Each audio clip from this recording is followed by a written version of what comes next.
ഇന്ന് നമ്മൾ ഡിസ്കസ് ചെയ്യാൻ പോകുന്നത് drug development process and drug development team എന്നുള്ളതാണ്. 7th semester B pharm industrial pharmacy unit 3യിലുള്ള ഒരു ഇമ്പോർട്ടന്റ് ആയിട്ടുള്ള ടോപ്പിക് ആണ് ഡ്രഗ് ഡെവലപ്മെന്റ് ടീം എന്നുള്ളത്. സോ എന്താണ് ഡ്രഗ് ഡെവലപ്മെന്റ് ടീം എന്ന് മനസ്സിലാവണമെന്നുണ്ടെങ്കിൽ നമ്മൾ ഓൾറെഡി ഡിസ്കസ് ചെയ്തിട്ടുള്ള ഡ്രഗ് ഡെവലപ്മെന്റ് പ്രോസസ് എന്താണ്, അവിടെ നടക്കുന്ന ആക്ടിവിറ്റീസ് എന്തൊക്കെയാണെന്ന് ഡീറ്റെയിൽ ആയിട്ട് നമുക്ക് മനസ്സിലാക്കണം. എന്നാലാണ് ആ ടീമിൽ ആരൊക്കെയാണ് ഉണ്ടാവുക, ആ ടീമിലുള്ള ആൾക്കാരുടെ ക്വാളിഫിക്കേഷൻ എന്താണ്, അവർക്ക് വേണ്ട എക്സ്പെർട്ടീസ് എന്തൊക്കെയാണ്, അവരുടെ കോൺട്രിബ്യൂഷൻസുകൾ എന്തൊക്കെയാണ് എന്നുള്ളത് നമുക്ക് മനസ്സിലാവുള്ളൂ. So this is the learning objective.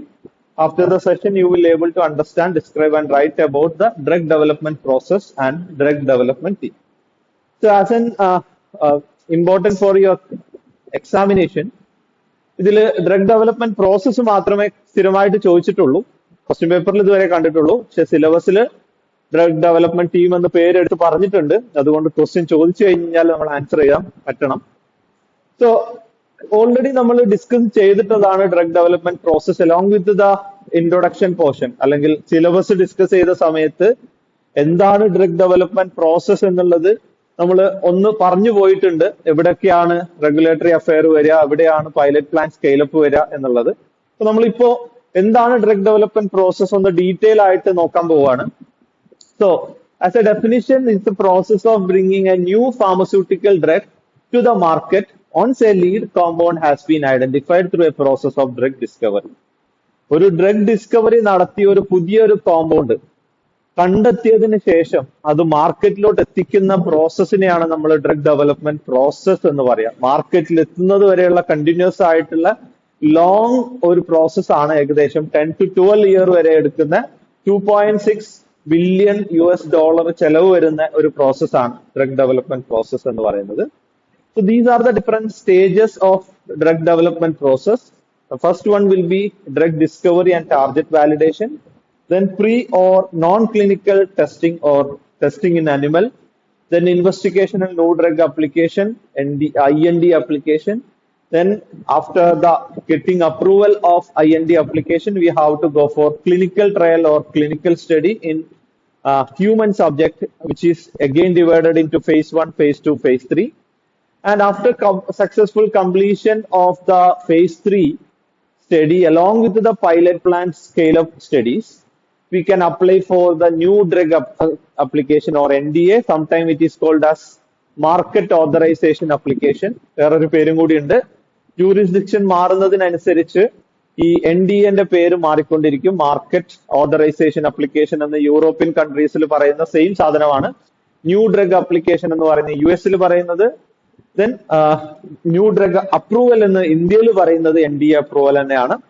Then after the successful review, revision or decision or approval of NDA, we will get approval for marketing the product.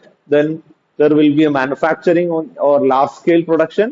Then we have to market into the market, and after marketing there is the phase 4 clinical trial, that is the post marketing surveillance. So these are the different stages of drug development process. അപ്പൊ ഇനി ഇതിലുള്ള ഓരോ സ്റ്റേജും നമ്മൾ detail ആയിട്ടൊന്ന് നോക്കുകയാണ്. കാരണം എന്താണ് ഈ ഒരു സ്റ്റേജിൽ നടക്കുന്നത് നമുക്ക് മനസ്സിലാവണം. അവിടെ എന്താണ് അവിടെ നടക്കേണ്ട, അല്ലെങ്കിൽ അവിടെ വേണ്ട എക്സ്പെർട്ടീസ്, ആ പറയുന്ന പ്രൊഫഷണൽസിന് വേണ്ട എക്സ്പെർട്ടീസ് എന്താണ് എന്നുള്ളത്. So first stage is basic research. അവിടെയാണ് പുതിയതായിട്ടൊരു കോമ്പൗണ്ട് നമ്മൾ ഡിസ്കവർ ചെയ്യുന്നത്.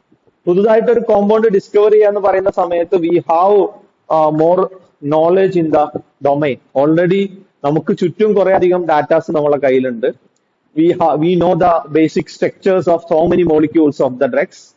So by using the basic structures of the so many molecules which is already available or which is already there in the domain, നമുക്ക് already available ആയിട്ടുള്ള data വെച്ചിട്ട് we will go for structure activity relationship studies. നിങ്ങൾ already medicinal കെമിസ്ട്രിയിൽ പഠിച്ചിട്ടുണ്ടാവും. OH മാറുന്ന സമയത്ത് basic phenol സ്ട്രക്ചറിന്റെ കൂടെ para പൊസിഷനിൽ OH വരുമ്പോൾ activity കൂടുകയാണോ കുറയാണോ, എന്ത് ആക്ടിവിറ്റിയാണ് കൂടുക കുറയുക, depending on the type of that medicinal compound, അതിന്റെ ആക്ടിവിറ്റി കൂടുന്നതാണോ കുറയുന്നതാണോ എന്നൊക്കെ നമുക്ക് ഓൾറെഡി കുറെ അധികം ഡാറ്റാസ് നമ്മളെ കയ്യിലുണ്ട്. And also we have some kind of computer aided programs for elucidating new structures. അങ്ങനെ നമുക്ക് ഏകദേശം 10,000 മോളിക്യൂൾസുകളൊക്കെ വരെ നമുക്ക് പുതിയ കോമ്പൗണ്ടുകൾ നമുക്ക് ഡ്രോ ചെയ്യാം. ആ ഡ്രോ ചെയ്യുന്ന സമയത്ത് നമുക്ക് അതിന്റെ ടാർജറ്റ് മോളിക്യൂൾസിനൊക്കെ എക്സ്പ്ലോർ ചെയ്യാൻ പറ്റും. Before synthesizing the compound itself, depending on the structure of the basic parent ring of the drugs, അതിനെ ബേസ് ചെയ്തിട്ട് തന്നെ നമുക്ക് ഇത് ഏത് പ്രോട്ടീനിലാണ് പോയി ബൈൻഡ് ചെയ്യാൻ പോകുന്നത്, ഇത് ഏതൊക്കെയാണ് അതിന്റെ പ്രോട്ടീൻ ടാർജറ്റ്സുകൾ, അവിടെ ബൈൻഡ് ചെയ്യുന്ന സമയത്ത് അതിന്റെ എഫിക്കസി കൂട്ടാൻ വേണ്ടിയിട്ട് എന്തൊക്കെ രീതിയിലുള്ള സബ്സ്റ്റിറ്റ്യൂഷൻസുകൾ നമുക്ക് നടത്താൻ പറ്റും ഈ ബേസിക് സ്ട്രക്ചേഴ്സിൽ, അല്ലെങ്കിൽ എന്തൊക്കെ മോളിക്യൂൾസ് നമുക്ക് റിമൂവ് ചെയ്യേണ്ടി വരും. ഇങ്ങനെയുള്ള ബേസിക് ആയിട്ടുള്ള കുറെ നോളജുകൾ നമുക്കുണ്ട്. അതിനനുസരിച്ച് we have to screen the basic compounds. ഇപ്പോ ഇന്ന കോമ്പൗണ്ട് വരുന്ന സമയത്ത് there will be some kind of adverse drug reactions. അപ്പൊ ആ കോമ്പൗണ്ട് റിമൂവ് ചെയ്തിട്ടുള്ള അടുത്ത ഒരു സ്ട്രക്ചർ നമ്മൾ എടുക്കുന്ന സമയത്ത് അതിന്റെ അഡ്വേഴ്സ് ഡ്രഗ് റിയാക്ഷൻ കുറക്കാൻ പറ്റുന്നുണ്ടാവും. But some time it's pharmacological action may be decrease. അപ്പൊ ഇങ്ങനെ നമുക്ക് വേണ്ട ബേസിക് ആയിട്ട് ഇതിനൊക്കെയാണ് ഇൻ സിലിക്കോ സ്റ്റഡീസ് എന്ന് പറയാം. ഇൻവിട്രോ സ്റ്റഡി തുടങ്ങുന്നതിന് മുന്നേ, പ്രീ ക്ലിനിക്കൽ സ്റ്റഡി തുടങ്ങുന്നതിന് മുന്നേ, സെൽ ലൈൻ സ്റ്റഡീസ് തുടങ്ങുന്നതിന് മുന്നേ കമ്പ്യൂട്ടർ എയ്ഡഡ് ആയിട്ടുള്ള പ്രോഗ്രാംസുകൾ യൂസ് ചെയ്തിട്ട് സ്ട്രക്ചറിൽ വരുന്ന മാറ്റങ്ങളും അതിന്റെ എഫക്റ്റുകളും നമ്മൾ സ്റ്റഡി ചെയ്യുന്നതിനാണ് ഇൻ സിലിക്കോ സ്റ്റഡീസ് എന്ന് പറയാം. അപ്പൊ ഇതെല്ലാം നമുക്ക് ചെയ്യാൻ പറ്റും. ആദ്യത്തെ സമയത്ത് ഈ പറയുന്ന കോമ്പൗണ്ട്സുകൾ നമുക്ക് എലൂസിഡേറ്റ് ചെയ്യാം, സ്ട്രക്ചർ എലൂസിഡേറ്റ് ചെയ്യാം, അതിനെ സ്ക്രീൻ ചെയ്യാം. സക്സസ്ഫുൾ ആയിട്ടുള്ള കോമ്പൗണ്ട്സുകൾ നമുക്ക് കമ്പ്യൂട്ടർ എയ്ഡഡ് ഡ്രഗ് ഡിസൈൻ വഴി നമുക്ക് ഉണ്ടാക്കി കഴിഞ്ഞ് കഴിഞ്ഞാൽ we can go for the synthesis of the new compounds.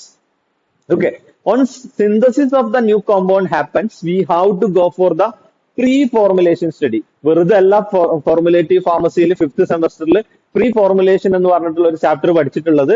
Formulation ചെയ്യുന്നതിന് മുന്നേ ഏതൊക്കെ കോമ്പൗണ്ടുകൾ എടുക്കാൻ പറ്റും, ഏതൊക്കെ കോമ്പൗണ്ടുകൾ നമുക്ക് അതിന്റെ കൂടെ എക്സിപ്പിയന്റ് ആയിട്ട് യൂസ് ചെയ്യാൻ പറ്റും എന്നൊക്കെ സ്റ്റഡി നടത്താൻ വേണ്ടിയിട്ടാണ് പ്രീ ഫോർമുലേഷൻ സ്റ്റഡീസ് നമ്മൾ നടത്തുന്നത്.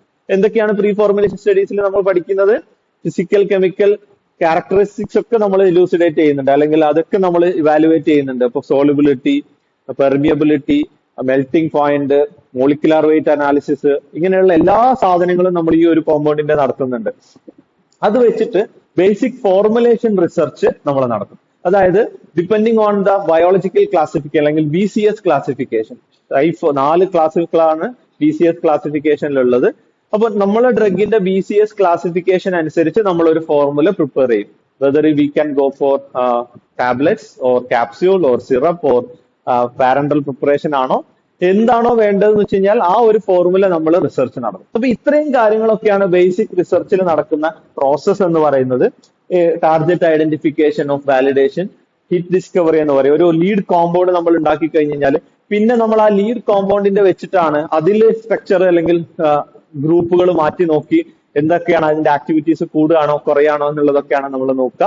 Then assay development screening, high throughput screening, hit lead optimisation, ഇങ്ങനെയുള്ള കുറെ അധികം പ്രോസസ്സുകളാണ് ഈ ഒരു ഫസ്റ്റ് ഏർലി ഡിസ്കവറി സ്റ്റേജിൽ നമുക്ക് പറയാനുള്ളത്. അപ്പോ ഈ പറയുന്ന ഡാറ്റ വെച്ച് നോക്കുന്ന സമയത്ത് എന്തായിരിക്കും ഇവിടെ വേണ്ട എക്സ്പെർട്ടീസ് എന്ന് പറയുന്നത്? ഈ പറയുന്ന ഫീൽഡിൽ വർക്ക് ചെയ്യുന്ന പ്രൊഫഷണൽസിന് വേണ്ട എക്സ്പെർട്ടീസ് എന്തൊക്കെ ആയിരിക്കും? Of course, they should have a thorough knowledge about the medicinal chemistry, thorough knowledge about the structure-activity relationship and its optimization. Okay, ഇപ്പൊ കമ്പ്യൂട്ടർ എയ്ഡഡ് ഡ്രഗ് ഡിസൈനെ കുറിച്ച് നല്ല ധാരണ ഉണ്ടായിരിക്കണം. ഈ പറയുന്ന ടാർഗറ്റ് ഐഡന്റിഫിക്കേഷൻ ഏതാണ്, പ്രോട്ടീൻ ബൈൻഡിങ്ങിനെ സ്റ്റഡി ചെയ്യുന്ന ആ രീതിയിലുള്ള എക്സ്പെർട്ടീസ് ഉണ്ടായിരിക്കണം. സ്ട്രക്ചർ ആക്ടിവിറ്റി റിലേഷൻഷിപ്പ് കൂടുതലായിട്ട് അറിയുന്ന ആൾക്കാരായിരിക്കണം. അപ്പൊ അങ്ങനെയുള്ള ആൾക്കാരായിരിക്കും ഈ ഒരു ബേസിക് റിസർച്ച് ടീമിൽ ഉണ്ടാവുക. ഓക്കെ, അപ്പൊ ഒരു ടീം നമ്മൾ ഓൾറെഡി പറഞ്ഞു പോവാണ്. ഇതിന്റെ കൂടെ സെപ്പറേറ്റ് ആയിട്ട് നമ്മൾ അത് ഡിസ്കസ് ചെയ്യും. എങ്കിലും ഇതിന്റെ കൂടെ ഈ എന്താണ് പ്രോസസ്സ് എന്ന് മനസ്സിലാക്കി കഴിഞ്ഞാലാണ് ആ ടീം എന്താണെന്ന് മനസ്സിലാവുള്ളൂ. അപ്പൊ ഇവിടെ 2 ടൈപ്പ് ഓഫ് ടീമുകളാണ്, അല്ലെങ്കിൽ ഈ ടീമിൽ ബേസിക് റിസർച്ചിൽ 2 ടൈപ്പ് ഓഫ് എക്സ്പെർട്ടീസ് ആണ് വേണ്ടത്. ഒന്ന് മെഡിസിനൽ കെമിസ്ട്രി റിലേറ്റഡ് ആയിട്ടുള്ളത്, രണ്ടാമത്തത് ഫോർമുലേഷൻ റിസർച്ചിൽ ആവശ്യമായിട്ടുള്ളത്. അപ്പൊ ഫാർമസ്യൂട്ടിക്സ് റിലേറ്റഡ് ആയിട്ടുള്ള, ഇൻഡസ്ട്രിയൽ ഫാർമസി അല്ല, ഫാർമസ്യൂട്ടിക്കൽ റിലേറ്റഡ് ആയിട്ടുള്ള ഫോർമുലേഷൻ ഡെവലപ്പ് ചെയ്യാനും അതിൽ ഒപ്റ്റിമൈസ് ചെയ്യാനുള്ള എക്സ്പെർട്ടീസ് ഉള്ള ആളായിരിക്കണം ഈ ബേസിക് റിസർച്ചിൽ ഉണ്ടാവാം. ഓക്കെ, ഇനി രണ്ടാമത്തെ സ്റ്റെപ്പ് എന്ന് പറയുന്നത് once a successful screening of many molecules happen, we have to go for the preclinical studies. That is a regulatory requirement also. Discovery നടത്തുക എന്നുള്ളത് ഗവൺമെന്റിന് ഒരു പ്രശ്നമുള്ള കാര്യമല്ല. നിങ്ങൾക്ക് ഇഷ്ടംപോലെ റിസർച്ച് ഒക്കെ നടത്തിക്കോ, അതൊന്നും ഇവിടെ പ്രശ്നമില്ല കാര്യമില്ല. പക്ഷെ നിങ്ങൾ നടത്തുന്ന റിസർച്ച് മാർക്കറ്റിലോട്ട് എത്തിക്കണം എന്നുണ്ടെങ്കിൽ ആദ്യത്തെ റെഗുലേറ്ററി റിക്വയർമെന്റ് എന്ന് പറയുന്നത് നോൺ ക്ലിനിക്കൽ അല്ലെങ്കിൽ പ്രീ ക്ലിനിക്കൽ സ്റ്റഡീസ് നടത്തുക എന്നുള്ളതാണ്. ഹ്യൂമൻ സബ്ജക്റ്റിൽ എന്തെങ്കിലും ഒരു സ്റ്റഡി നടത്തുന്നതിന് മുന്നേ ആയിട്ട് അനിമൽസിൽ ഈ പറയുന്ന ഡ്രഗിന്റെ safety as well as efficacy prove ചെയ്യണം. ഓക്കെ, അതിന് വേണ്ടിയിട്ടുള്ള സാധനങ്ങളാണ് pre clinical or clinical studies എന്ന് പറയുന്നത്. It will take another 3 to 5 years. അപ്പോൾ ഒരിക്കൽ ന്യൂ ഫോർമുല നമ്മൾ പ്രിപ്പയർ ചെയ്തു, ബേസിക് റിസർച്ചിൽ ഒരു ന്യൂ കോമ്പൗണ്ട് പ്രിപ്പയർ ചെയ്തു, നമ്മൾ സ്ക്രീൻ ചെയ്തു. ചിലപ്പോൾ ഒന്നിൽ കൂടുതൽ കോമ്പൗണ്ടുകൾ നമ്മൾ അവിടെ സ്ക്രീൻ ചെയ്ത് വെച്ചിട്ടുണ്ടാവാം. ഓക്കെ, ഒന്നിൽ കൂടുതൽ കോമ്പൗണ്ടുകൾ നമ്മൾ സ്ക്രീൻ ചെയ്ത് വെച്ചിട്ടുണ്ടാവാം.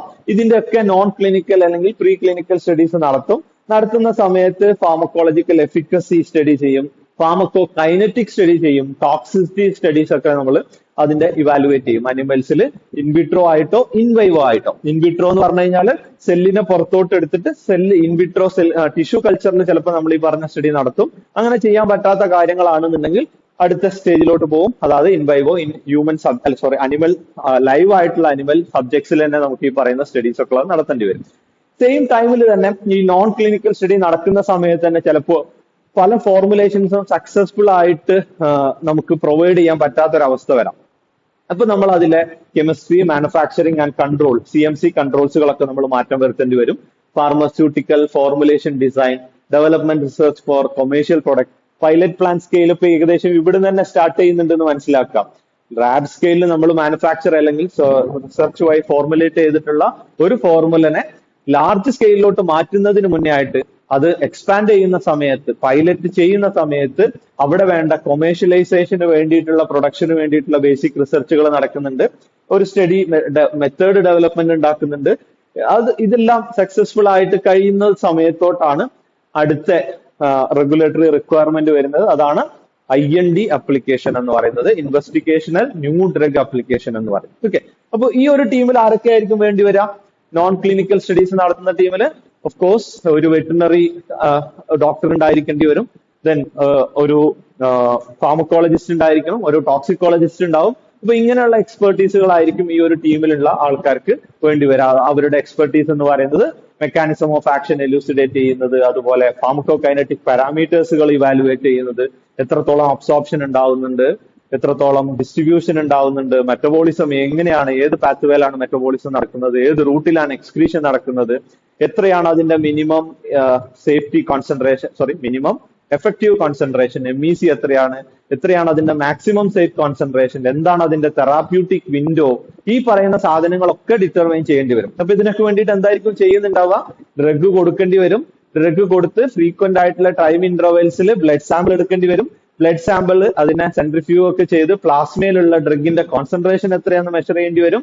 ഓരോ കോൺസെൻട്രേഷനിലും ആ അനിമൽസിൽ ഉണ്ടാവുന്ന എഫക്ട് എന്താണ്, ആ പറയുന്ന സേഫ്റ്റി ഉണ്ടോ, എഫിക്കസി ഉണ്ടോ എന്നുള്ള കാര്യങ്ങളൊക്കെ നമ്മൾ ചെക്ക് ചെയ്തുകൊണ്ടിരിക്കുന്നുണ്ടാവും. ഓക്കെ, അപ്പോൾ അതിൽ എന്തെങ്കിലും മാറ്റങ്ങൾ ആവശ്യമാണെന്നുണ്ടെങ്കിൽ അഗെയിൻ ഈ സ്റ്റേജിൽ തന്നെ ഫോർമുലേഷനിൽ വേണ്ട മാറ്റങ്ങളൊക്കെ മാറ്റിയിട്ട് വീണ്ടും ഈ പറഞ്ഞ പ്രീ ക്ലിനിക്കൽ സ്റ്റഡീസ് അവിടെ നടത്തി ആ ഫോർമുല സക്സസ്ഫുൾ ആണ്, എഫിക്കസ് ആണ്, സേഫ് ആണ് എന്ന് പ്രൂവ് ചെയ്യാൻ പറ്റിക്കഴിഞ്ഞാൽ മാത്രമേ അടുത്ത സ്റ്റേജ് ഓഫ് ഡ്രഗ് ഡെവലപ്മെന്റ് പ്രോസസ്സിലോട്ട് പോകാൻ പറ്റുള്ളൂ.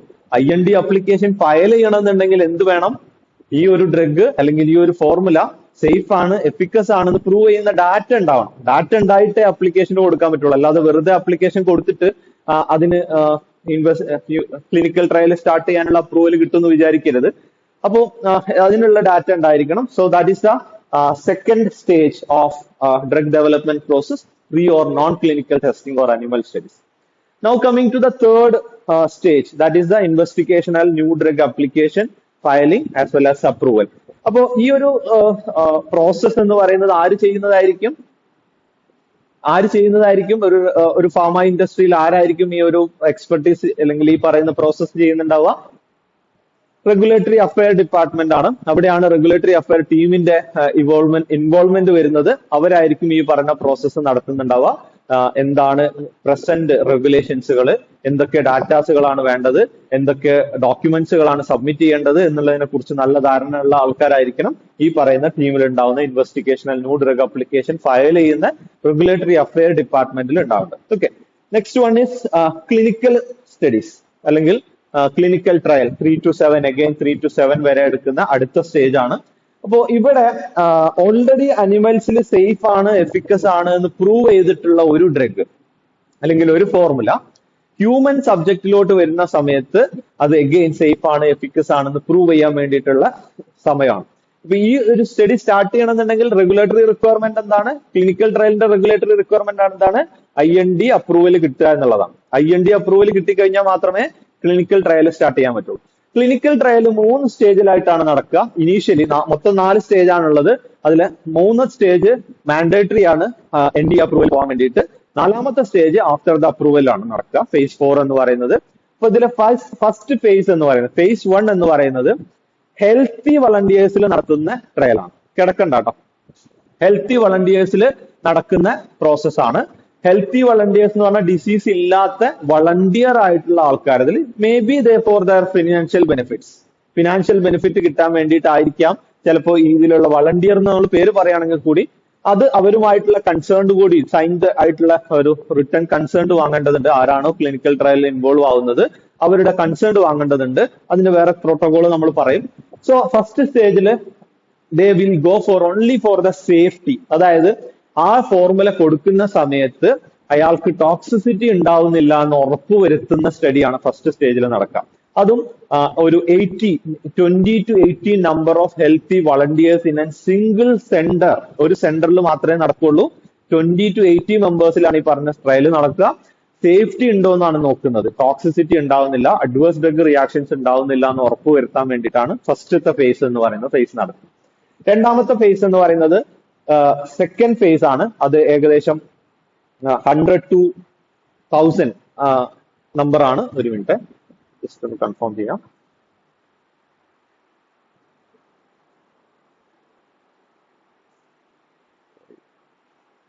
സോറി, 100 to 300 വരെയുള്ള നമ്പേഴ്സിലാണ് അത് ചെയ്യുന്നത്. 100 to 300 വരെയുള്ള നമ്പേഴ്സിലാണ് അത് ചെയ്യുന്നുണ്ടാവുക. അവിടെ efficacy as well as safety ആണ് പ്രൂവ് ചെയ്യുന്നത്. ഈ സേഫ്റ്റി പ്രൂവ് ചെയ്യാന്ന് പറഞ്ഞ സമയത്ത് ഓൾറെഡി നമ്മൾ പറഞ്ഞു ടോക്സിസിറ്റി ഉണ്ടാവുന്നില്ല, അഡ്വേഴ്സ് ഡ്രഗ് റിയാക്ഷൻസ് ഉണ്ടാവുന്നില്ല എന്ന് പ്രൂവ് ചെയ്യും. ഇനി എങ്ങനെയാണ് എഫിക്കസി പ്രൂവ് ചെയ്യാം? എഫിക്കസി പ്രൂവ് ചെയ്യണമെന്നുണ്ടെങ്കിൽ of course there should be an patient. എന്തോ ഒരു ഡിസീസ് ഉള്ള ആളായിരിക്കണം അതിൽ എഫിക്കസി. ഈ ഡിസീസ് ഉള്ള ആൾക്ക് ഡ്രഗ് കൊടുക്കുമ്പോഴാണ് ഈ ഡ്രഗിന്റെ എഫിക്കസി ഉണ്ട് എന്ന് പ്രൂവ് ചെയ്യാൻ പറ്റുള്ളൂ. അങ്ങനെ ഒരു ക്ലിനിക്കൽ ട്രയൽ നടത്തുന്ന സമയത്ത്, ക്ലിനിക്കൽ ട്രയൽ എന്ന് പറയുന്ന സെപ്പറേറ്റ് ടോപ്പിക് നമുക്ക് പഠിക്കാനുണ്ട്. ബേസിക് ആയിട്ട് ഒരു കാര്യം പറയാം. ഒരു ഡിസൈൻ ഉണ്ടാവും ക്ലിനിക്കൽ ട്രയൽ നടത്താൻ വേണ്ടിയിട്ട്. ഇത്ര നമ്പർ ഓഫ് പേഷ്യൻസിനെ നമ്മൾ എടുക്കണം. അതിനെ 3 ഗ്രൂപ്പായിട്ട് ചിലപ്പോൾ നമ്മൾ ഡിവൈഡ് ചെയ്യുന്നുണ്ടാവും. ഒന്ന് കൺട്രോൾ, ഒന്ന് എക്സ്പെരിമെന്റൽ ഗ്രൂപ്പ് എന്ന് പറയും. ഓരോ സമയത്തും എക്സ്പെരിമെന്റൽ ഗ്രൂപ്പിനും അതുപോലെ കൺട്രോൾ ഗ്രൂപ്പിനും ചില സമയത്ത് പ്ലാസിബോ കൊടുക്കും, ചില സമയത്ത് എക്സ്പെരിമെന്റൽ ഡ്രഗ് കൊടുക്കും. എന്തിനാണ് ഇത് കൊടുക്കുന്നത് വെച്ച് കഴിഞ്ഞാൽ ഒരേ സിറ്റുവേഷനുള്ള ഒരേ കാറ്റഗറി ഓഫ് പേഷ്യൻസ്.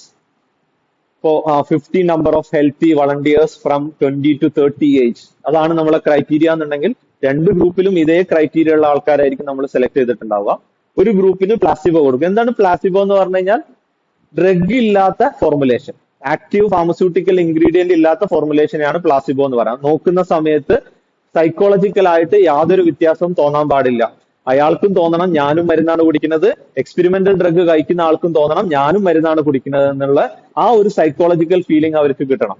ഒരേപോലെ എക്സ്പെരിമെന്റ് കണ്ടക്ട് ചെയ്യുന്ന സമയത്ത് പ്ലാസിബോ കഴിക്കുന്ന ആൾക്കാളും കൂടുതൽ എഫിക്കസി ആർക്ക് കിട്ടണം? എക്സ്പെരിമെന്റൽ ഡ്രഗിന് കിട്ടണം. എങ്കിൽ മാത്രമാണ് അവിടെ എഫിക്കസി പ്രൂവ് ചെയ്യാൻ പറ്റുള്ളൂ. അപ്പൊ എഫിക്കസി പ്രൂവ് ചെയ്യാൻ വേണ്ടിയിട്ടുള്ളതാണ് ഫേസ് 2 എന്ന് പറയുന്നത്. Phase 3 again for a large population, ഒരു 1000 to 10,000 നമ്പർ വരെയുള്ള മൾട്ടി സെന്റേർഡ് ഹോസ്പിറ്റൽസിൽ നടക്കുന്ന ക്ലിനിക്കൽ ട്രയൽ ആണ്. ഇതുവരെ പറഞ്ഞതൊക്കെ ചിലപ്പോൾ ഫസ്റ്റ് ഫേസ് 1 ഒരു സിംഗിൾ സെന്ററിലാണ് നടക്കുക. ഫേസ് 2 300 വരെയുള്ള ഒരു പേഷ്യൻസിലാണ് നടക്കുന്നതെന്ന് പറഞ്ഞു. ആ പേഷ്യൻസിൽ ചിലപ്പോൾ ഒരു 1-2 സെന്ററിൽ ഒതുങ്ങിയിട്ടുണ്ടാവും. ഇനി അങ്ങോട്ടുള്ള പേഷ്യൻസ് എന്ന് പറയുന്നത് മൾട്ടി സെന്റേർഡ് ആണ്. ഡിഫറെന്റ് ആയിട്ടുള്ള ഹോസ്പിറ്റൽസിൽ നടക്കുന്ന ക്ലിനിക്കൽ ട്രയലുകളാണ് വിത്ത് ദെയർ കൺസേൺ. വെറുതെ നടക്കുന്നു വിചാരിക്കരുത്. വെറുതെ നടത്തി കഴിഞ്ഞു കഴിഞ്ഞാൽ ഈ പറഞ്ഞ ആൾക്കാരുടെ കൺസേൺഡ് ലെറ്ററും കൂടി വെച്ചിട്ടാണ് FDA അപ്രൂവലിന് പോകാൻ പറ്റുള്ളൂ. അപ്പൊ അതില്ലാന്നുണ്ടെങ്കിൽ FDA അപ്രൂവൽ അവർ അപ്രൂവ് ചെയ്യില്ല. അപ്പൊ അതിനനുസരിച്ചിട്ടുള്ള ഡാറ്റാസ് അവരുടെ കയ്യിൽ ഉണ്ടാവണം. അപ്പൊ again large population of diseased ആയിട്ടുള്ള പേഷ്യൻസിൽ സേഫ്റ്റി ആൻഡ് എഫിക്കസി പ്രൂവ് ചെയ്യാൻ വേണ്ടിയിട്ടാണ് ഫേസ് 3 സ്റ്റഡി നടത്തുന്നത്. ഓക്കെ, അപ്പൊ ഇവിടെ ആരൊക്കെയായിരിക്കും ടീമിൽ ഉണ്ടായിരിക്കുക? ഓഫ് കോഴ്സ് ഒരു ഫിസിഷ്യൻ ഉണ്ടായിരിക്കണം, MBBS കഴിഞ്ഞിട്ടുള്ള ഒരു പ്രാക്ടീഷണർ ആയിട്ടുള്ള മെഡിക്കൽ പ്രാക്ടീഷണർ ഉണ്ടായിരിക്കണം. ദെൻ ക്ലിനിക്കൽ ഫാർമക്കോ വിജിലൻസ് അല്ലെങ്കിൽ അങ്ങനെയുള്ള എക്സ്പെർട്ടീസ് ഉള്ള ആൾക്കാരുണ്ടായിരിക്കണം. ക്ലിനിക്കൽ ട്രയൽ നടത്തുന്ന സ്റ്റാഫ് ഉണ്ടായിരിക്കണം. അത് അഡ്മിനിസ്റ്റർ ചെയ്യാനുള്ള ആൾക്കാർ, അതിന് സാമ്പിൾ എടുക്കാനുള്ള ആൾക്കാർ, അത് അനലൈസ് ചെയ്യാനുള്ള ആൾക്കാർ, ഇങ്ങനെയുള്ള ഡിഫറെന്റ് എക്സ്പെർട്ടീസ് ഉള്ള ആൾക്കാരായിരിക്കണം ഈ ഒരു ടീമിൽ ഉണ്ടാവേണ്ടത്. ഓക്കെ, ഇനി അടുത്ത റിക്വയർമെന്റ് എന്ന് പറയുന്നത് again with this clinical trial from the pre-clinical study onwards, pilot plan scale ഇപ്പൊ നടന്നുകൊണ്ടിരിക്കുന്നുണ്ടാവും, ഫോർമുലേഷനിൽ മാറ്റങ്ങൾ വരുത്തി ഫർദർ ആയിട്ടുള്ള ഒരു ഫൈനൽ ഫോർമുലേഷനിലോട്ട് എത്തിക്കുക എന്നുള്ളതാണ്. ലാബ് സ്കെയിലിൽ ഒരു ഫോർമുല ഉണ്ടാക്കുന്ന സമയത്ത് വേണ്ട പാരാമീറ്റേഴ്സുകൾ ആയിരിക്കൂല ലാർജ് സ്കെയിലിൽ ഒരു മെഷീനറി യൂസ് ചെയ്തിട്ട് ഉണ്ടാക്കേണ്ട സമയത്ത് എടുക്കേണ്ട പാരാമീറ്റേഴ്സ് എന്ന് പറയുന്നത്. അപ്പൊ ഇതെല്ലാം FDA-ക്ക് നമ്മൾ സബ്മിറ്റ് ചെയ്യേണ്ട ഡാറ്റയാണ്.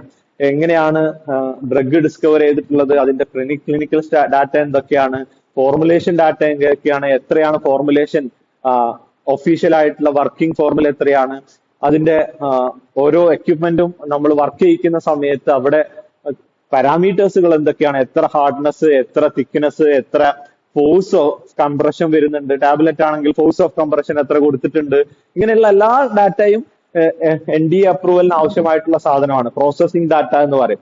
അപ്പോൾ ഈ ഒരു ഡാറ്റ ഒക്കെ കൺഫേം ചെയ്യുന്നത് ഈ പൈലറ്റ് പ്ലാൻ സ്കെയിലപ്പിന്റെ സമയത്താണ്. Once the formula is finalised, ആ ഒരു ഡാറ്റയും കൂടി വെച്ചിട്ടാണ് അടുത്ത റെഗുലേറ്ററി റിക്വയർമെന്റ് എന്ന് പറയുന്നത് ന്യൂ ഡ്രഗ് അപ്ലിക്കേഷൻ എന്ന് പറയും, അല്ലെങ്കിൽ മാർക്കറ്റിംഗ് ഓതറൈസേഷൻ അപ്ലിക്കേഷൻ എന്ന് പറയും, അല്ലെങ്കിൽ ന്യൂ ഡ്രഗ് അപ്രൂവൽ എന്ന് പറയും. മൂന്നും ഒരേ സാധനമാണെന്ന് മനസ്സിലാക്കാം.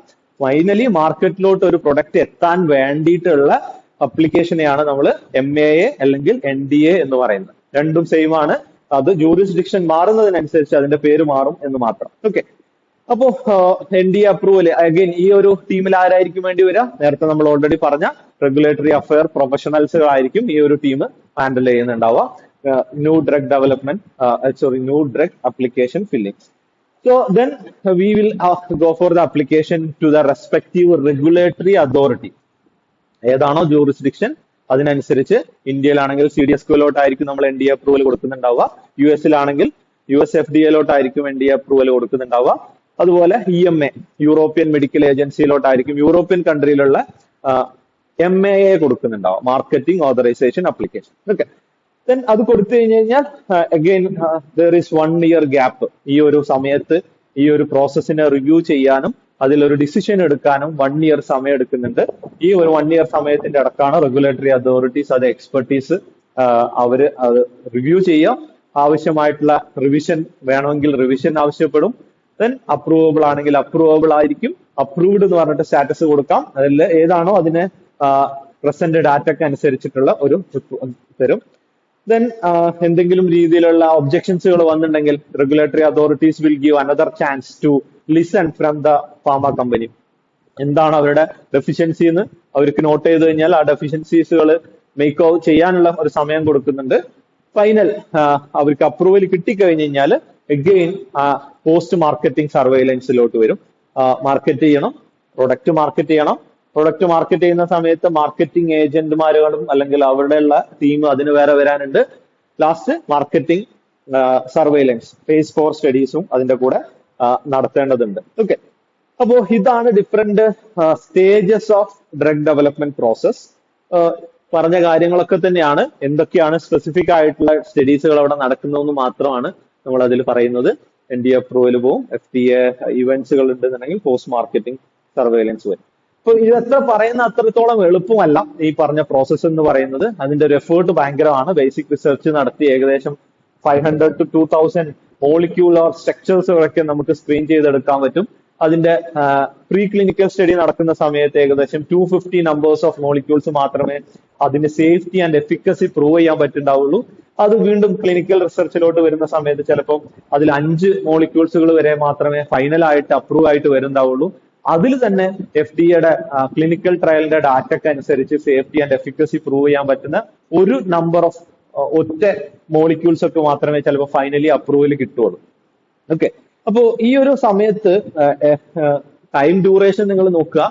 ഇത്രയും സമയം എടുത്തിട്ടാണ് ഈ ഒരു പ്രോസസ്സ് നടക്കുന്നതെന്ന് മനസ്സിലാക്കുക. ഇത്രയും കോസ്റ്റ് എടുത്തിട്ടാണ് ഇത് നടക്കണമെന്ന് മനസ്സിലാക്കുക. അപ്പൊ ഇതിന്റെ ഭാഗമായിട്ടാണ് പാറ്റന്റ് എന്ന് പറയുന്ന സാധനം വരുന്നത്. NDA അപ്രൂവൽ അപ്ലൈ ചെയ്യുന്നതിന്റെ കൂടെ തന്നെ പാറ്റന്റിന് അപ്ലൈ ചെയ്യാം. അതിന്റെ NDA അപ്രൂവൽ കിട്ടിക്കഴിഞ്ഞതിന് ശേഷമുള്ള further period of time patenting period ആയിരിക്കും 15 years എന്ന് പറയുന്ന. ആ സമയം കൊണ്ട് അവർക്കുള്ള അവർ സ്പെൻഡ് ചെയ്തിട്ടുള്ള മണി റിക്കവർ ചെയ്യാൻ വേണ്ടിയിട്ട് അവർക്ക് അതിനെ ട്രൈ ചെയ്യും. Okay, so these are the basic overview of different phases preclinical സ്റ്റഡിയിൽ. Pre formulation, synthesis, toxicological study, initial formulation, method development validation and stability degradation studies. ഇതൊക്കെയാണ് മെയിൻ ആയിട്ട് നടക്കുന്ന സ്റ്റഡീസ് എന്ന് പറയുന്നത്. അതിന്റെ ഡാറ്റയ്ക്ക് അനുസരിച്ചിട്ടാണ് IND അപ്ലിക്കേഷൻ കൊടുക്കുന്നത്. Once IND application is approved, we can start the clinical trial in human subjects. So അവിടെ ആവശ്യമാണെങ്കിൽ ഫോർമുലേഷൻ മോഡിഫിക്കേഷൻ നടത്താം, ഫൈനൽ ഫോർമുലേഷൻ ഉണ്ടാക്കാം, method development validation, stability degradation study. ഇതൊക്കെ ഈ ക്ലിനിക്കൽ ട്രയൽ നടക്കുന്ന സമയത്തിന്റെ കൂടെ നടക്കുന്ന സ്റ്റഡീസുകളാണ്. So after successful completion of the clinical trial up to phase 3 with data which can be prove the safety and efficacy of the drug, we can go for the new drug application. After getting approval from regulatory authority for NDA, we can go for marketing, and there will be phase 4 clinical trial. Market ചെയ്തതിന് ശേഷം phase 4 clinical trial അവിടെ നടക്കുന്നുണ്ട്. അതാണ് post marketing surveillance എന്ന് പറയുന്നത്. അപ്പൊ അവിടെ risk mitigation, counterfeit analysis, failure analysis, post approval changes. ഇവിടെ ഈ ന്യൂ ഡ്രഗ് അപ്ലിക്കേഷൻ നമ്മൾ അപ്ലൈ ചെയ്യണമെന്നുണ്ടെങ്കിൽ നമ്മളൊരു ഫൈനൽ ഫോർമുല NDAക്ക് കൊടുക്കണം. ഞങ്ങളെ ഫോർമുലയിൽ ഇത്ര mg ഓഫ് ആക്റ്റീവ് ഇൻഗ്രീഡിയന്റ് ഉണ്ട്, ഇത്ര mg ഓഫ് ഈച്ച് എക്സിപ്പിയൻസുകൾ ഉണ്ട്, ഇത് ഇന്ന പ്രോസസ്സ് വഴിയാണ് നടത്തിയിട്ടുള്ളത്, ഇന്ന ഫോർമുലേഷൻ ആയിട്ട് ചെയ്തിട്ടുള്ളത്, ആ ഫോർമുലേഷൻ ഞങ്ങൾ ഡെവലപ്പ് ചെയ്യുന്ന സമയത്ത് ഇന്ന എക്യുപ്മെന്റ്സ് ആണ് യൂസ് ചെയ്തിട്ടുള്ളത്, ആ എക്യുപ്മെന്റ്സിന്റെ പാരാമീറ്റേഴ്സുകൾ, ഹാർഡ്നെസ് ഇത്രയായിരുന്നു, ഫോഴ്സ് ഓഫ് കംപ്രഷൻ ഇത്രയായിരുന്നു, ഇങ്ങനെയുള്ള എല്ലാ ഡാറ്റയും കൊടുക്കണം. സോ മാർക്കറ്റിൽ എത്തിയതിനു ശേഷം എന്തെങ്കിലും രീതിയിലുള്ള കൗണ്ടർഫിറ്റ് പ്രോബ്ലം വരുന്ന സമയത്ത് they have an option to change the further formula. അതിന് ഒരു സ്പെഷ്യൽ ഗൈഡ് ലൈൻസ് ഉണ്ട്, സുപാക് ഗൈഡ് ലൈൻസ് എന്ന് പറയും. പോസ്റ്റ് അപ്രൂവൽ കിട്ടിയതിന് ശേഷം എന്തെങ്കിലും ഫോർമുലയിൽ ചേഞ്ച് വരുത്തണം എന്നുണ്ടെങ്കിൽ അടുത്ത റെഗുലേറ്ററി റിക്വയർമെന്റ് വേറെ വരുന്നുണ്ട്, അതിനനുസരിച്ച് അതിനെ മൂവ് ചെയ്യേണ്ടതുണ്ട്. Okay, so these are the different process during the processes. So clinical ട്രയലിന്റെ കാര്യം ഓൾറെഡി പറഞ്ഞു. ഓരോ പ്രോസസ്സിലും പ്രീ ക്ലിനിക്കലിൽ mechanism of action, pharmacokinetic, dynamic studies ഒക്കെ നടക്കും. ക്ലിനിക്കൽ ട്രയൽ phase 1 ആദ്യം സേഫ്റ്റി നോക്കും, 20 to 80 നമ്പേഴ്സിലാണ് നോക്കുക. ദെൻ സെവറൽ ഹൺഡ്രഡ്സ്, 100 to 200 വരെയൊക്കെയുള്ള clinical trial phase 2 safety and efficacy in അത്രയും ഒരു small population of diseased patients ആണ്. phase 3 വരുന്ന സമയത്ത് large population of diseased population for safety and efficacy. ഈ ടേമുകൾ ഇമ്പോർട്ടന്റ് ആണെന്ന് മനസ്സിലാക്കുക കേട്ടോ. ക്ലിനിക്കൽ ട്രയലിന് മാത്രമായിട്ട് പലപ്പോഴും ക്വസ്റ്റ്യൻ ചോദിക്കാറുണ്ട്. ഇപ്പൊ വെറുതെ phase 1, phase 2, phase 3 എന്ന് എഴുതി വെച്ചാൽ പോരാ. phase 1 എന്ത് സ്റ്റഡിയാണ് നടത്തുന്നത്, phase 2 സ്റ്റഡിയിൽ എന്താണ് കൺഫേം ചെയ്യുന്നത്, phase 3 എന്താണ് കൺഫേം ചെയ്യുന്നത്, ആർക്കാണ് എത്ര നമ്പേഴ്സിനാണ് കൊടുക്കുന്നത് എന്നുള്ള ഇമ്പോർട്ടന്റ് ആണ്. ഓക്കെ, അത് ഡീറ്റെയിൽ ആയിട്ട് തന്നെ നമ്മൾ പഠിക്കേണ്ടതുണ്ട്. Then after successful completion of the clinical trial, we can go for the new drug application. Okay. ഇനി ഡിഫറെന്റ് കൈൻഡ്സ് ഓഫ് അപ്ലിക്കേഷൻസുകൾ നമ്മൾ പറഞ്ഞു. IND application, investigational new drug application ആണ്. In order to start the clinical trial, അതിനുള്ള approval കിട്ടാൻ വേണ്ടിയിട്ടാണ് IND application കൊടുക്കുക after completing the pre clinical study. Then NDA approval after completing the clinical trial with the data of safety and efficacy of the formulation, we can go for the approval for marketing the product. അതിനെയാണ് NDA approval എന്ന് പറയാം. Then ANDA, if the patent of an newly discovered drug is over. Okay. ഒരു already patented ആയ ഒരു patent കിട്ടുക എന്ന് പറഞ്ഞു കഴിഞ്ഞാൽ, അല്ലെങ്കിൽ ഒരു ഡ്രഗിന് അപ്രൂവൽ കിട്ടുക എന്ന് പറഞ്ഞാൽ ഇത്രയും പ്രോസസ്സുകൾ കഴിയണം. ഇത്രയും പ്രോസസ്സ് കഴിഞ്ഞിട്ടുള്ള ഒരു സാധനം 15 വർഷം കഴിഞ്ഞു കഴിഞ്ഞാൽ ബാക്കിയുള്ള മാനുഫാക്ചറേഴ്സിന് ജനറിക് മെഡിസിൻ ആയിട്ട് അത് മാനുഫാക്ചർ ചെയ്യാം. ജനറിക് മെഡിസിൻ ആയിട്ട് മാനുഫാക്ചർ ചെയ്യാനുള്ള അപ്രൂവൽ കിട്ടാൻ വേണ്ടിയിട്ടുള്ള അപ്രൂവൽ പ്രോസസ്സിനെയാണ് അബ്രിവേറ്റഡ് ന്യൂ ഡ്രഗ് അപ്ലിക്കേഷൻ എന്ന് പറയുന്നത്. അപ്പൊ ഇതിന്റെ പ്രത്യേകത എന്ന് പറഞ്ഞു കഴിഞ്ഞാൽ ഓൾറെഡി പ്രൂവ് ചെയ്തിട്ടുള്ള ഡാറ്റ വീണ്ടും ചെയ്യേണ്ട ആവശ്യമില്ല. അതായത് clinical trial, pre clinical trial ഇതൊന്നും നടത്തേണ്ട ആവശ്യമില്ല. ആകെ നടത്തേണ്ട എന്താണ്, ബയോ ഇക്വാലന്റ് സ്റ്റഡിയാണ്. അതായത് ഓൾറെഡി മാർക്കറ്റിൽ അപ്രൂവ് ആയിട്ടുള്ള പാറ്റന്റഡ് ആയിട്ടുള്ള ഡ്രഗിന്റെ അതേ ഇക്വാലൻസി ജനറിക് മെഡിസിൻ ആയിട്ട് പ്രൊഡ്യൂസ് ചെയ്തിട്ടുള്ള ഈ ഒരു ഫോർമുലേഷന് ഉണ്ട് എന്ന് പ്രൂവ് ചെയ്യുന്ന ഡാറ്റ കൊടുത്താൽ മാത്രം മതി ANDA അപ്രൂവൽ കിട്ടാൻ വേണ്ടിയിട്ട്. അതല്ലാതെ നമ്മൾ ഇത്രയും നേരം പറഞ്ഞിട്ടുള്ള ഈ പ്രോസസ് ഒന്നും വീണ്ടും ജനറിക് മെഡിസിന്റെ കാര്യത്തിൽ വരുന്നില്ല. ബയോ ഇക്വാലൻസ് സ്റ്റഡീസ് പ്രൂവ് ചെയ്യണം. ഞങ്ങൾക്ക് ഈ ഡ്രഗ് കൊടുക്കുന്ന സമയത്ത് കിട്ടുന്ന അതേ എഫക്ട് ഈ ജനറിക് മെഡിസിൻ ഉണ്ട് എന്ന് പ്രൂവ് ചെയ്യുന്ന ഡാറ്റ കൊടുക്കണം, ബയോ ഇക്വാലൻസ് സ്റ്റഡീസ് കൊടുക്കണം. Then biological product vaccine sera പോലെയുള്ളതാണെങ്കിൽ അതിനുള്ള അപ്രൂവൽ പ്രോസസ് ആണ് ഈ പറഞ്ഞ സാധനങ്ങൾ. ഓക്കെ, ഇനി coming to the drug development team. ആരൊക്കെയാണ് ഇപ്പൊ ഏകദേശം ടീം നിങ്ങൾക്ക് തന്നെ എഴുതാൻ പറ്റുമെന്ന് വിചാരിക്കുന്നു.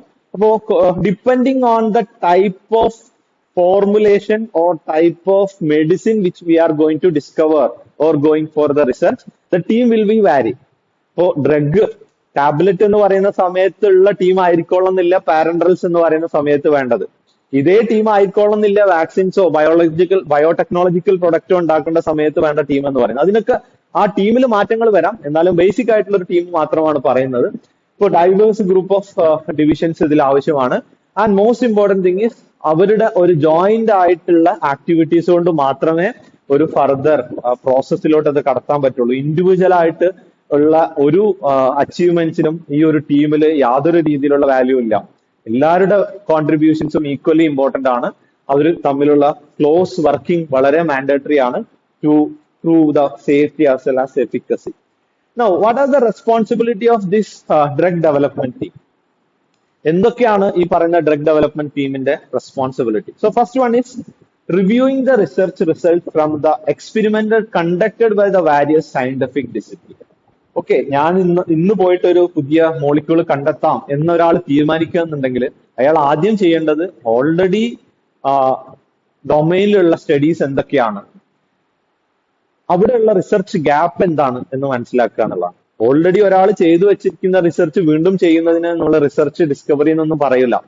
ഓക്കെ, അതിന് ഇൻവെൻഷൻ എന്ന് നമ്മൾ പറയാറില്ല, അതിന് ചിലപ്പോൾ ഇന്നോവേഷൻ എന്നാണ് പറയാം. ഇൻവെൻഷനും ഇന്നോവേഷനും തമ്മിലുള്ള വ്യത്യാസം അറിയാമെന്ന് വിചാരിക്കുന്നു. ആദ്യമായിട്ട് കണ്ടെത്തുന്നതിനാണ് ഇൻവെൻഷൻ എന്ന് പറയാം, അത് മോഡിഫൈ ചെയ്യുന്ന സാധനത്തിനെയാണ് ഇന്നോവേഷൻ എന്ന് പറയാം. ഓക്കെ, അപ്പൊ ഒരു ഇൻവെൻഷൻ നടത്തണം എന്നുണ്ടെങ്കിൽ ഓൾറെഡി ഉള്ള ഡാറ്റാസ് എന്തൊക്കെയാണ്, അവിടെയുള്ള ഓൾറെഡി നടത്തിയിട്ടുള്ള റിസർച്ചുകൾ എന്തൊക്കെയാണ് എന്നുള്ളത് നടത്താം. Then we have to integrate the new research result with the previously generated data. അപ്പൊ ഇതിന്റെ ഡാറ്റ വെച്ചിട്ട് നമ്മളുടെ റിസർച്ച് ടീം പുതിയൊരു റിസർച്ച് സ്റ്റാർട്ട് ചെയ്തിട്ടുണ്ടായിരിക്കും. അപ്പോ കിട്ടുന്ന റിസൾട്ട് നമ്മൾ ഇടയ്ക്കിടക്ക് പ്രീവിയസ് ഡാറ്റയുമായിട്ട് കമ്പയർ ചെയ്തുകൊണ്ടിരിക്കണം, റിവ്യൂ ചെയ്തുകൊണ്ടിരിക്കണം, ഇന്റഗ്രേറ്റ് ചെയ്തുകൊണ്ടിരിക്കണം, എന്താണ് ചേഞ്ചസ് എന്ന് മനസ്സിലാക്കാൻ വേണ്ടിയിട്ട്. Then next responsibility is planning the research study for the further characterize a drug candidate. ഇപ്പോ റിസർച്ച് നടത്തി തുടങ്ങുന്ന സമയത്ത് നമ്മൾ പറഞ്ഞു, ബേസിക് റിസർച്ച് നടത്തുന്ന സമയത്ത് 5,000 to 20,000 നമ്പർ ഓഫ് മോളിക്യൂൾസുകൾ ചിലപ്പോൾ നമുക്ക് സ്ക്രീൻ ചെയ്തെടുക്കാൻ പറ്റുന്നുണ്ടാവും. ഓക്കെ, അപ്പൊ ഇതിന് ഫർദർ സ്റ്റഡീസ് ചില സാധനങ്ങൾ റിപ്പീറ്റ് ചെയ്യാതെ തന്നെ നമുക്ക് അവോയ്ഡ് ചെയ്യാൻ പറ്റുന്ന സാധനങ്ങളായിരിക്കും.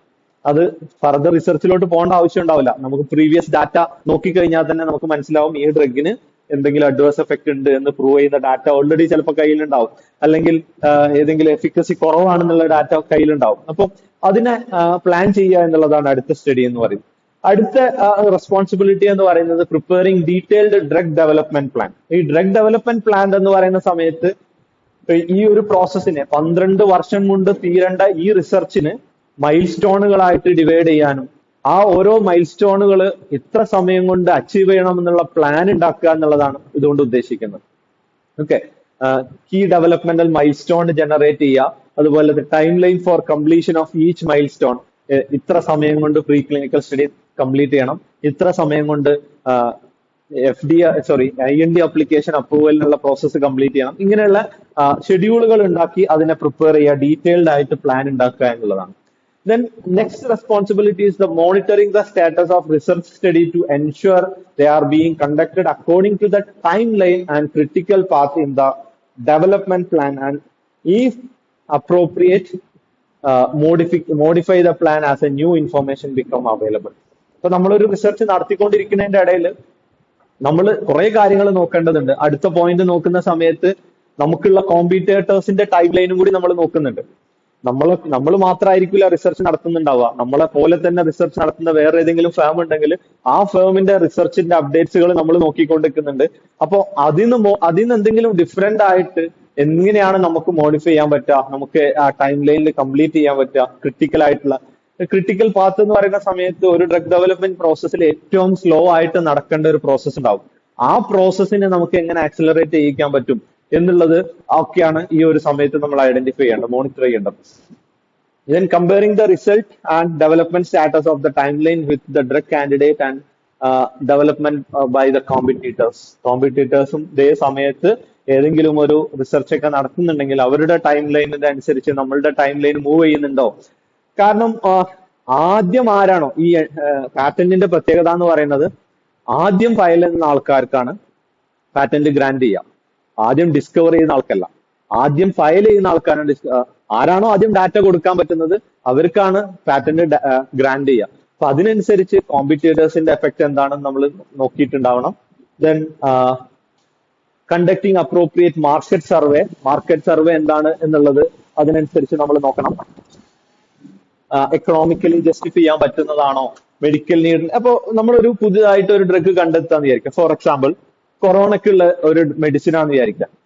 നമ്മൾ അതിന്റെ റിസർച്ച് സ്റ്റാർട്ട് ചെയ്ത് 12 കൊല്ലം കഴിഞ്ഞിട്ടാണ് ഈ ഡ്രഗ് ഇറങ്ങാന്ന് നമുക്ക് ഏറെക്കുറെ അറിയാം. നമ്മൾ ആ സമയത്ത് നമ്മൾ ചിന്തിക്കേണ്ട എന്താണ്, കൊറോണയ്ക്കുള്ള മെഡിസിൻ ആണ്, പക്ഷെ നമ്മൾ ഇത്രയും മണി സ്പെൻഡ് ചെയ്തിട്ട്, ഇത്രയും എഫേർട്ട് സ്പെൻഡ് ചെയ്തിട്ട് ഈ ഒരു സാധനം മാർക്കറ്റിലോട്ട് എത്തിക്കുന്ന സമയത്ത് ആ ഡിസീസ് അവിടെ ഉണ്ടാവോ ഇല്ലേ എന്നുള്ളത്. ഓഫ് കോഴ്സ് ഫാർമസ്യൂട്ടിക്കൽ കമ്പനി വെറുതെ നാട്ടുകാരെ നന്നാക്കാൻ വേണ്ടിയിട്ട് നടത്തുന്നതാണോ എന്ന് വിചാരിക്കണ്ട.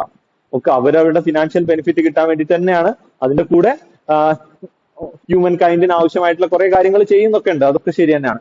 പക്ഷെ അത് എക്കണോമിക്കലി ജസ്റ്റിഫൈ ചെയ്യാൻ പറ്റുന്നുണ്ടോ, ഡ്രഗ് കാൻഡിഡേറ്റ് സ്യൂട്ടബിൾ ആയിട്ടുള്ള സമയത്താണോ, മെഡിക്കൽ നീഡ് ആവശ്യമുള്ള സമയത്താണോ അത് മാർക്കറ്റിലോട്ട് എത്തിക്കാൻ പറ്റുന്നത്, ഇതിനൊക്കെ അനുസരിച്ചിട്ട് വേണം അത് അപ്രോപ്രിയേറ്റ് ആയിട്ടുള്ള മാർക്കറ്റ് സർവേ നടത്തിയിട്ട് വേണം ഒരു റിസർച്ച് മുന്നോട്ട് കൊണ്ടുപോകാൻ. ഓക്കെ.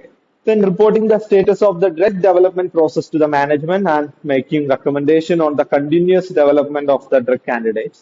അപ്പോ ഈ പറഞ്ഞ മാർക്കറ്റ് സർവേന്റെ ബേസ് ചെയ്തിട്ടുള്ള ആ ഡാറ്റയ്ക്ക് അനുസരിച്ച് ചില സമയത്ത് പകുതി എത്തിയിട്ടുള്ള റിസർച്ച് സ്റ്റോപ്പ് ചെയ്യേണ്ടി വരും. കാരണം ഫർദർ മൂവ് ചെയ്തിട്ട് ആ ഡ്രഗ് കൊണ്ട് അല്ലെങ്കിൽ ആ മോളിക്യൂൾ കൊണ്ട് പ്രത്യേകിച്ച് ബെനിഫിറ്റ് ഒന്നും കിട്ടില്ല എന്ന് തോന്നുകയാണെങ്കിൽ അതിനുള്ള റെക്കമെൻഡേഷൻ മാനേജ്മെന്റിന് കൊടുക്കുക എന്നുള്ളതാണ് അവിടെയുള്ള റെസ്പോൺസിബിലിറ്റീസ് എന്ന് പറയുന്നത്. Okay.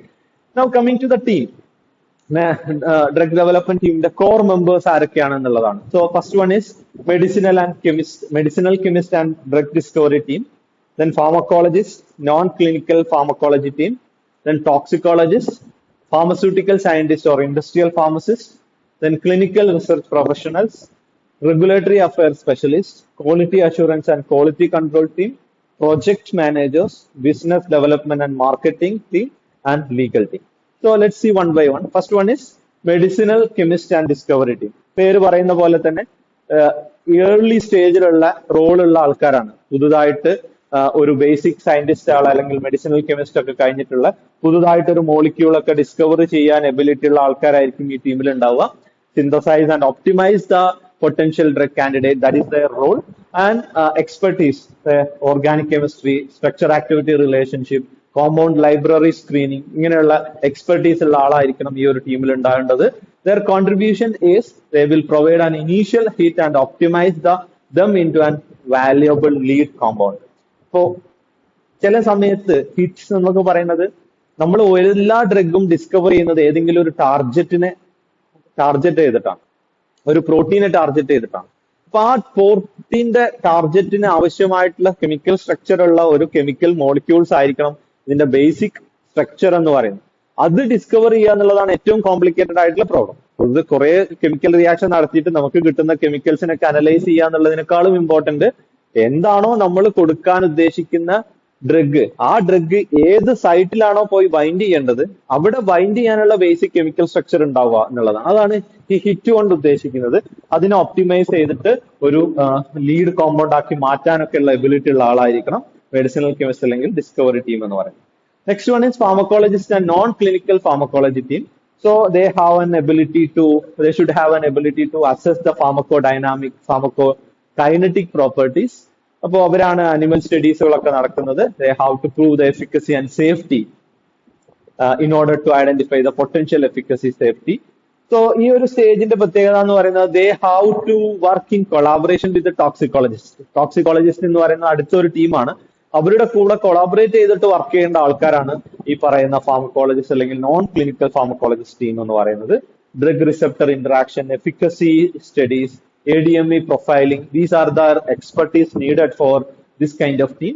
And contribution, they will validate the biological activity as well as the mechanism of action of the new compound discovered. Okay, so that is the pharmacology and non-clinical pharmacology team. Now coming to the third thing, that is toxicologist. ടോക്സിക്കോളജിസ്റ്റിന്റെ main പരിപാടി എന്ന് പറഞ്ഞു കഴിഞ്ഞാൽ safety profile ഉണ്ടാക്കുക എന്നുള്ളതാണ്. ഒരു ഡ്രഗിന് efficacy മാത്രം പോരാ, ആ എഫിക്കസ് ആയിട്ടുള്ള ഡ്രഗ് ഏത് ലെവല് വരെയുള്ള ഡോസ് വരെ കൊടുക്കാൻ പറ്റും, അതിന്റെ മുകളിൽ കൊടുത്തു കഴിഞ്ഞാൽ എന്ത് രീതിയിലുള്ള ടോക്സിസിറ്റി ഉണ്ടാവും, ഇതെല്ലാം അസസ് ചെയ്യേണ്ടതുണ്ട്. So they will evaluate the safety profile of the compound. So they will determine the minimum effective concentration as well as maximum safe concentration. They will determine the therapeutic window. ഈ പറയുന്ന സാധനങ്ങളൊക്കെ ഇവരാണ് evaluate ചെയ്തുണ്ടാക്കുന്നത്. Then expertise, they have to an expertise in vivo, in vitro toxicity studies, genotoxicity studies and carcinogenicity studies. And their contribution is to identify the potential risk and set the safe drug dosage limit.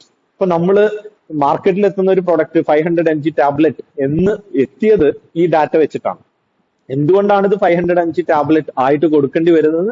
അതൊക്കെ ഒരു research നടത്തി കണ്ടെത്തിയിട്ടുള്ള സാധനമാണ്.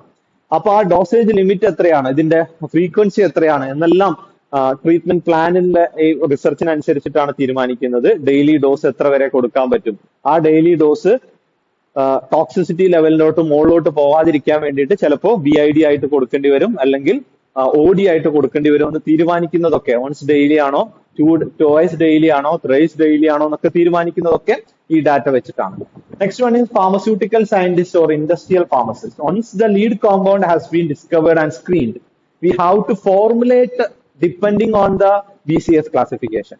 ഏത് റൂട്ടിൽ കൊടുക്കാൻ പറ്റും, ആ റൂട്ടിൽ കൊടുക്കാൻ പറ്റുന്ന ഏത് ഡോസേജ് ഫോം ആണ്, ഇപ്പൊ ഏത് പേഷ്യന്റിന് ഇന്റന്റ് ചെയ്തിട്ടുള്ള ഡ്രഗ് ആണ്, ജെറിയാട്രിക് പേഷ്യന്റ് ആണോ പീഡിയാട്രിക് പേഷ്യന്റ് ആണോ.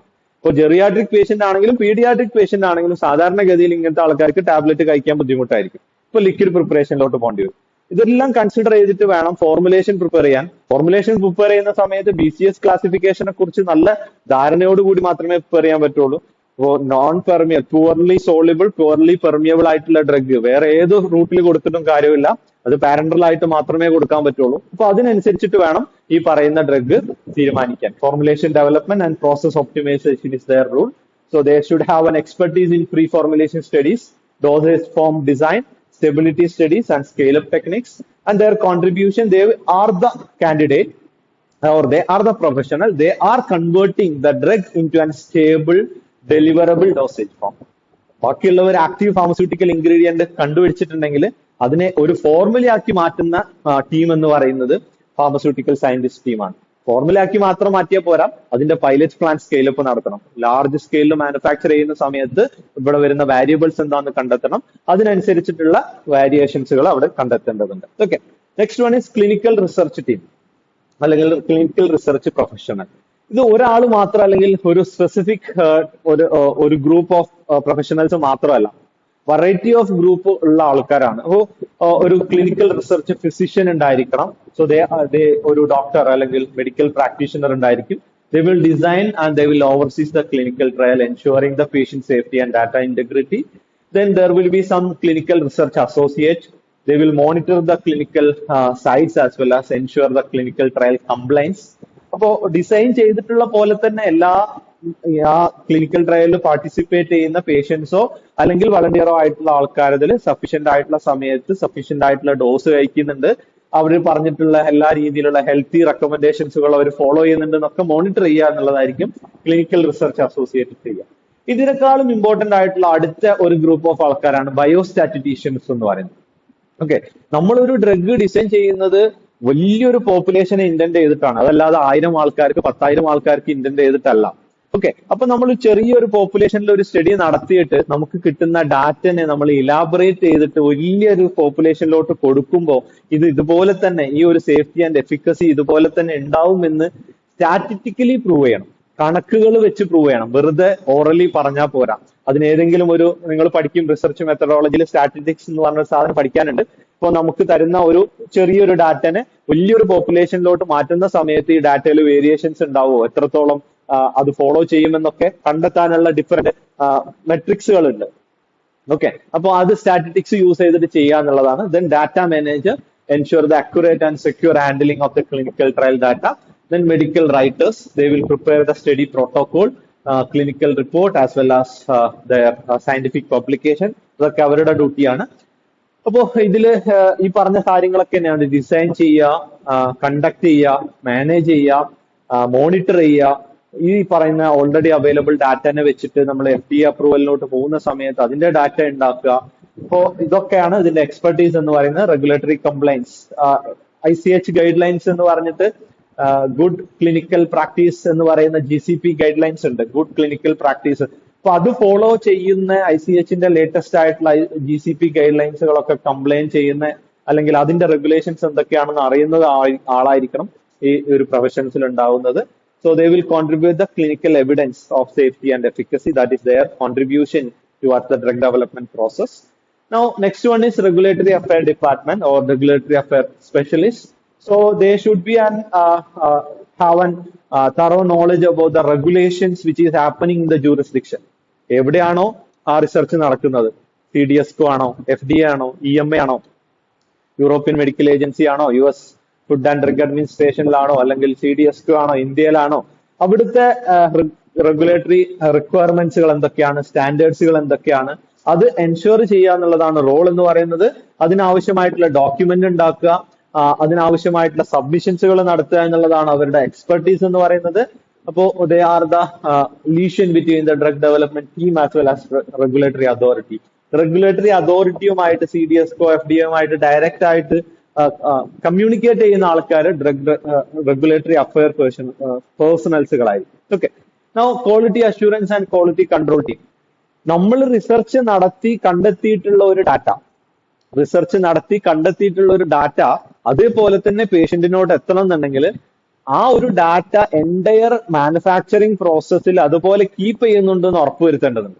അതിനാണ് ക്വാളിറ്റി അഷുറൻസ്. ഓൾറെഡി നിങ്ങൾ 6th സെമസ്റ്ററിൽ പഠിച്ചിട്ടുണ്ട് അതിന്റെ ഡിഫറെന്റ് കൺസെപ്റ്റ്സ് എന്ന് പറയുന്നത്. So the role is to ensure the product consistency and adherence to the GMP standard. Expertise like validation, auditing, documentation are their expertise required. They will contribute for the quality and compliance throughout the development. And there will be some next team like project managers. അപ്പൊ ഒരു research നടക്കുന്ന സമയത്ത് അതിനെ manage ചെയ്യാനുള്ള ഒരു administrative team ഉണ്ടാവും. അപ്പൊ ഈ ടീമിൽ ഇത്ര ആൾക്കാരൊക്കെ ഉണ്ടാവും, ഓരോ ആൾക്കാർക്ക് ഇന്ന ഡ്യൂട്ടി ഒക്കെ ആണെന്ന് അസൈൻ ചെയ്യുന്നത് ഇങ്ങനെയുള്ള മാനേജേഴ്സുകളാണ്. ഇവരാണ് കോർഡിനേറ്റ് ചെയ്യുന്നത് time line, resources, all the respective team ആരെ ഡിസൈൻ ചെയ്യുന്നതും അവർക്ക് വേണ്ട സ്ട്രാറ്റജിക് പ്ലാൻ ഉണ്ടാക്കുന്നതും റിസ്ക് അസസ്മെന്റ് ചെയ്യുന്നതും അതൊക്കെയാണ് അവരുടെ എക്സ്പെർട്ടീസ് എന്ന് പറയുന്നത്. ഷെഡ്യൂൾ പ്രകാരം കറക്റ്റ് ആയിട്ട് ഇത് നടത്തുന്നുണ്ട്. ഏത് ഷെഡ്യൂൾ, ടൈമിന്റെ ഷെഡ്യൂളും ബഡ്ജറ്റും രണ്ടും അതുപോലെ ഫോളോ ചെയ്യുന്നുണ്ടെന്ന് ഉറപ്പുവരുത്തുക എന്നുള്ളതാണ് ഇവരുടെ കോൺട്രിബ്യൂഷൻ എന്ന് പറയുന്നത്. And business development and marketing team. അപ്പോൾ ഒരിക്കൽ അപ്രൂവൽ ഒക്കെ കിട്ടി, സമയത്തിന് മാനുഫാക്ചറിങ് ഒക്കെ നടത്തി, ഇനി സെയിൽ ഉണ്ടാക്കുക എന്നുള്ളതാണ്. ഈ പറഞ്ഞ പ്രൊഡക്റ്റ് സെയിൽ ചെയ്തിട്ട് വേണം ഇവർക്ക് ഇതിന്റെ പ്രോഫിറ്റ് തിരിച്ചു പിടിക്കാൻ. അപ്പൊ അതിനുള്ള സ്ട്രാറ്റജീസുകൾ വേണം.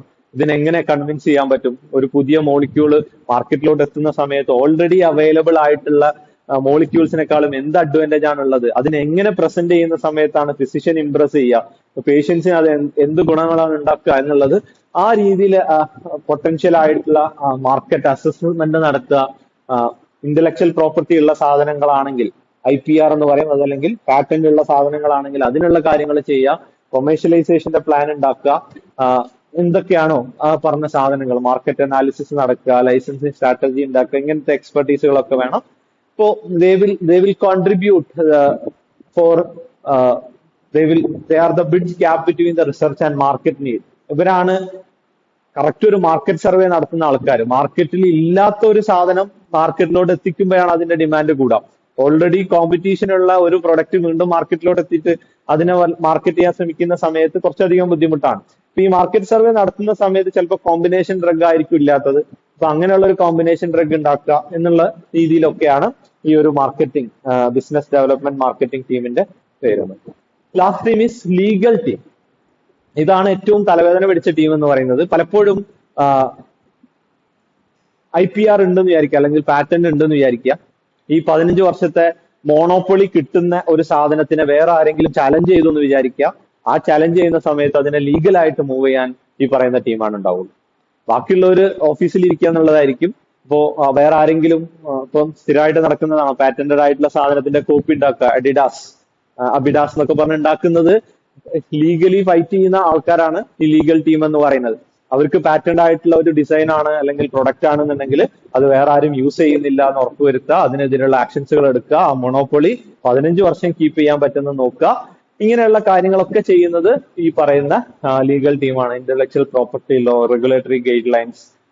ഇൻ കേസ് ഇനിയിപ്പോ പലപ്പോഴും ഈ FDA അല്ലെങ്കിൽ CDSCO ഡാറ്റ കൊടുക്കുന്ന സമയത്ത് എന്തെങ്കിലും കാരണം കൊണ്ട് റിജക്ട് ചെയ്ത് കഴിഞ്ഞാൽ സെയിം റിജക്ഷൻ അല്ലെങ്കിൽ സെയിം പ്രൊഡക്റ്റിന് വേറെ ഏതെങ്കിലും ഒരു കമ്പനിയുടെ ഡാറ്റ അക്സെപ്റ്റ് ആയിട്ടുണ്ടെന്നുണ്ടെങ്കിൽ അതിനൊക്കെ ലീഗലി ചലഞ്ച് ചെയ്യുക എന്നുള്ളതൊക്കെ ഇവരുടെ ഡ്യൂട്ടിയാണ്.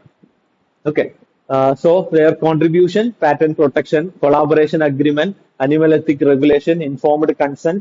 അപ്പോൾ റെഗുലേറ്ററി ക്ലിനിക്കൽ ട്രയലിന് ആവശ്യമായിട്ടുള്ള ഡാറ്റാസുകളൊക്കെ ഉണ്ടാക്കുക എന്നുള്ളത് ലീഗൽ ടീമിന്റെ ഡ്യൂട്ടിയാണ്. ഞാൻ നേരത്തെ പറഞ്ഞു ഈ ഇൻഫോംഡ് കൺസെന്റ് വേണമെന്ന് പറഞ്ഞു. ഈ ഇൻഫോംഡ് കൺസെന്റ് സേഫ് ആയിട്ട് എങ്ങനെ ഉണ്ടാക്കുക എന്നുള്ളത് ലീഗൽ ടീമിന്റെ പണിയാണ്. കാരണം അതങ്ങനെയാണ്. പണി തിരിച്ചു വരുന്ന സമയത്ത് നമ്മൾ എപ്പോഴും ഈ ഇൻഷുറൻസിന്റെ സാധനത്തിൽ ടേംസ് ആൻഡ് കണ്ടീഷൻ അപ്ലൈഡ് എന്ന് പറഞ്ഞിട്ട് ആ ടേംസ് ആൻഡ് കംപ്ലിക്കേഷൻ ഇവിടെ എഴുതി വെക്കുന്ന സാധനങ്ങൾ വളരെ ഇമ്പോർട്ടന്റ് ആണ്. അപ്പോൾ ഈ ലീഗൽ ടീമിന്റെ ഡ്യൂട്ടിയാണ് ഈ ടേംസ് ആൻഡ് കണ്ടീഷൻസുകൾ ഉണ്ടാക്കുക, കൺസേൺ ഉണ്ടാക്കുക, ഹ്യൂമൻ സബ്ജക്ട് പ്രൊട്ടക്ഷൻ ലോ ഉണ്ടാക്കുക, GCB ഗൈഡ് ലൈൻസ് ഫോളോ ചെയ്യുക എന്നുള്ളതൊക്കെ. Okay, so these are the questions from this area. Drug development team മാത്രം പ്രോസസ്സ് മാത്രമാണ് ഇതുവരെ ക്വസ്റ്റ്യൻ പേപ്പറിൽ കണ്ടിട്ടുള്ളൂ. പക്ഷെ സിലബസിൽ പേരെടുത്ത് ഡ്രഗ് ഡെവലപ്മെന്റ് ടീം എന്ന് തന്നെ പറഞ്ഞിട്ടുണ്ട്. ക്വസ്റ്റ്യൻ ചോദിച്ചു കഴിഞ്ഞാൽ ഔട്ട് ഓഫ് സിലബസ് ആവൂല, അതുകൊണ്ട് അതിനനുസരിച്ച് പഠിക്കുക. So that's all about the drug development process as well as drug development team. Hope it is clear. Thank you.